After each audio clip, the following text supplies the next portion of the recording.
সম্মানিত দর্শক, দেখতেই পাচ্ছেন আমাদের এমপি সাহেব আপনাদের মধ্যে এসে পৌঁছে গেছে। আপনাদের যার যত দাবি আছে সবাই বলতে পারেন, আমাদের এমপি সাহেব আপনাদের দাবি পূর্ণ করবে। বড় ভাই আপনি মালাটা পরে আনগা।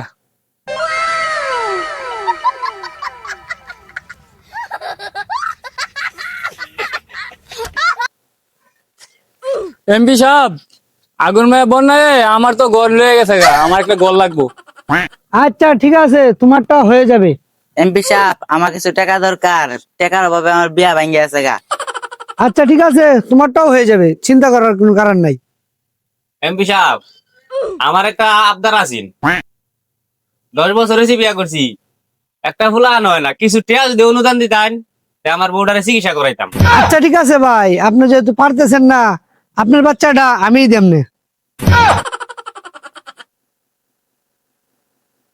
এমপি সাহেব, আপনি যে কথা কইছেন এনার কথা থাকলে আমরা মায়ের খাওয়া লাগবো, আর তাড়াতাড়ি ভাগি আনতে। আচ্ছা ঠিক আছে, ভাইবেন ভাইবেন, আমরা আসি।